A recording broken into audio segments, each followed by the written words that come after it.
সালামু আলাইকুম। আজকে আপনাদের মাঝে অলোক দেবনাথ স্যারকে নিয়ে আমরা উপস্থিত হয়েছি, যার ব্যান্ড স্কোর 7, আউটস্ট্যান্ডিং একটা স্কোর। চলুন ওনার মুখ থেকে বিস্তারিত শুনে আসি ওনার এই সাকসেস স্টোরিটা কিভাবে উনি অর্জন করেছেন। আদাব স্যার, কেমন আছেন? আদাব ম্যাম, অবশ্যই ভালো। আপনি? আলহামদুলিল্লাহ। আইএলটিএস এর ব্যান্ড স্কোর 7 কেমন লাগছে? খুব হ্যাপি মনে হচ্ছে অবশ্যই, কারণ এইটা মোটামুটি আমার রিকোয়ার্ড যে স্কোর ছিল তার থেকে মোটামুটি একটু বেশি আছে, এই জন্য আমি হ্যাপি। ওকে, আলহামদুলিল্লাহ। এক্সাম কবে দিয়েছিলেন স্যার? এক্সাম দিয়েছিলাম 23 আগস্ট। ওকে, আমাদের এখানে কোন কোন কোর্স স্যার করা হয়েছিল? আমি একাডেমিক প্লাস এইচআইসি দুটোতেই ছিলাম, অ্যান্ড এই দুইটাই করা হয়েছে জাস্ট। ওকে, ইনস্ট্রাক্টর কে ছিলেন? আমার একাডেমিকে ছিলেন হাকিম স্যার অ্যান্ড মার্জানা ম্যাম, আর এইচআইসিতে ছিলেন আমাদের সঞ্জিদা ম্যাম, সাইমন স্যার, রাহিম স্যার, তারপরে ছিলেন আমাদের প্রমিত স্যার, রাভি স্যার আর জাকির স্যার। ওকে, কোর্সের দিক থেকে শুরু করি। হ্যাঁ, জার্নিটা কেমন ছিল? প্রথম দিকে খুব নার্ভাস ছিল, আইএলটিএস বলে কথা, এইটাতেই মোটামুটি আমাদের লাস্ট অ্যাম্বিশন ছিল। তো খুব নার্ভাসনেসের সাথে প্রথমে অ্যাড হয়েছিলাম একাডেমিকে। তারপর হাকিম স্যার, যে বললাম one of the best teacher আমার কাছে মনে হয়, উনি আমাদের খুব ফ্রিলি আমাদের সাথে ক্লাসটা করতেন এবং এমনভাবে বুঝাতেন জাস্ট লাগতো যে একদম ইজি প্রথম থেকেই। তারপর থেকেই আমাদের নার্ভাসনেসটা কমতে থাকে, তারপর থেকেই আইএলটিএসের প্রতি আমাদের একটা আবেগ আকর্ষণ ওইটা জাগতে থাকে। ওইখান থেকে আমরা তারপরে কোর্সটা শেষ হইলো, তারপর আবার মনে করলাম যে এখন যদি ক্লাস টাস না করি বা তাহলে পড়ালেখা থেকে একটু দূরে চলে যাব, এই হিসাবে চলে গেলাম এইচআইসিতে। ওকে, তো চারটা মডিউলের ভিতরে কোনটাতে বেশি ডিফিকাল্টিস ফেস করেছেন? যেমন সবার লাগে রিডিংয়ে অবশ্যই। প্রথম দিকে একদম বলতে গেলে রিডিংয়ে আমার বলতে গেলে স্কোর একদম 5.55 অ্যারাউন্ড এরকম থাকতো, 20-এর নিচে বলতে গেলে একদম যেরকম। ওইখান থেকে তারপর আস্তে ধীরে যেতে যেতে যেতে যেতে হয়তো বা একটা ভালো স্কোরে গেছি। এই ক্ষেত্রে অবশ্যই আমার হেল্প করছে আমার হাকিম স্যারের ক্লাসটা অবশ্যই বলতে গেলে জাস্ট ওয়াও ছিল, অনেক সেরা একদম টিচার। ফার্স্ট যখন একাডেমিকে ফার্স্ট আমাকে রিডিং ফুল টেস্ট নেওয়া হয়, ওই দিন আমার খুব একটা মনে আছে, আমি মাত্র 40টার মাঝে 20টা আনসার করতে পারছি, তবুও ওইখান থেকে 10টার মতো আলতু ফালতু নিজেও জানতাম না হবে কি না হবে না, এরকম টাইপ। তারপরে হয়তোবা এটার রেজাল্ট আমাদের দেওয়া হয়নি, হয়তোবা আমরা মোটিভেট হব না, মোটিভেশন চলে যাবে দেখে আমাদের দেওয়া হয় নাই। তারপর আমাদের পার্সোনালি অনেক ইনস্ট্রাকশন দিয়েছেন স্যার ম্যাম, তো ওইখান থেকেই তারপরে আস্তে ধীরে একটা বেস্ট একটা স্কোরের দিকে যেতে শুরু করি। প্লাস অবশ্যই রিডিংয়ের সাথে সাথে আমার একটু রাইটিংটা একটু হার্ড মনে হইতো, কারণ রাইটিং অনেক সময় একটু টাফ কোয়েশ্চন দিত অনেক সময়। তো ওই টাফ কোয়েশ্চনগুলো ধরা বা ওইগুলা পারফেক্টলি ব্লেন্ড করে সুন্দর একটা আনসার বের করা, ওইটা অনেকটাই হার্ড ছিল। তো এই দিক থেকে বলা যায় এই দুইটা মডিউলে আমার কাছে মোটামুটি একটু টাফ লেগেছে।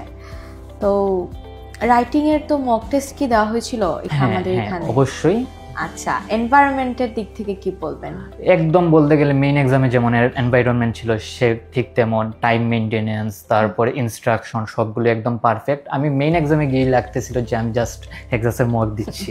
এটা আমি দেখছি যারা ইন্টারভিউ দেয় সবাই এই সেম কথাটাই বলে। আমি ভাবতাম আসলে কি না অন্য না, কিন্তু আমিও গিয়ে মেইন এক্সামে দেখলাম না ঠিকই, আসলে এনভায়রনমেন্টটা সেমই। তারপর আবার আছে এক মক টেস্টের পর ফিডব্যাক সেশন, বিশেষ করে রাইটিং এর জন্য কোন জায়গায় ভুলটা হয়েছে ওই দিক দেখেও হেক্সাসের এই জিনিসটা খুব ভালো লাগছে। আমি অ্যাটেন্ড করছি কয়েকটা ফিডব্যাক সেশন, ওইখান থেকে আমি প্রচুর হেল্পফুল ছিল, ওইগুলো প্রচুর হেল্পফুল ছিল আমার জন্য। রিডিং তো টাফ মনে হয়েছিল, ফার্স্টে 5.5 থাকতো, মেইন এক্সামে কত এসেছে? 7.5। দেখেন, আউটস্ট্যান্ডিং। বাই দা ওয়ে, এখন যাই আমরা এইচআইসিউর দিকে। এইচআইসিউতে তো এইচআইসিউ বলেন বা একাডেমিক কোর্স যেটাই বলেন, রুলস অ্যান্ড রেগুলেশন কিন্তু টু মাচ স্ট্রিক্ট। হ্যাঁ, অনেক স্ট্রিক্ট। সেটাকে আপনি কিভাবে নিয়েছেন, পজিটিভলি আর নেগেটিভ?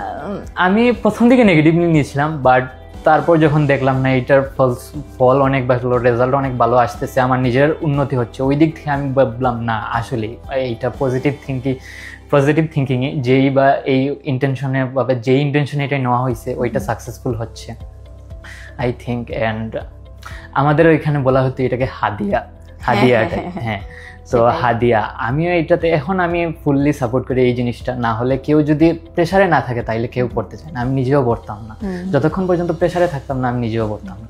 তো এই হাদিয়া টাইপ বা ফাইন টাইপ এইটার জন্য আমি অনেক হোমওয়ার্ক করছি বা বাসাতে একটু এক্সট্রা পড়ালেখা করছি, এই জন্য আমার হয়তো বা স্কোরটা এত পর্যন্ত আসতে পারছে, নাইলে এতটুকু যাওয়া হয়তো বা আমার জন্য পসিবল ছিল না। বাবা মায়ের সাপোর্ট কেমন ছিল আইএলটিএস?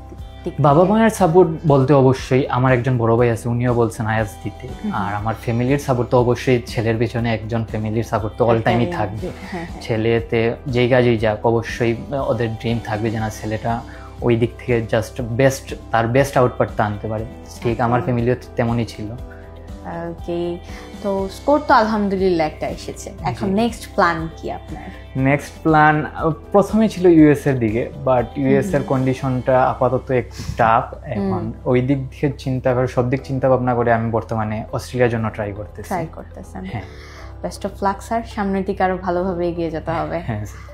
ওকে, তো সবার উদ্দেশ্যে যদি কিছু বলতে চান, সামনে আপকামিং যারা স্টুডেন্ট আছে পরীক্ষা দিবে তাদের উদ্দেশ্যে একটু যদি কিছু বলতেন।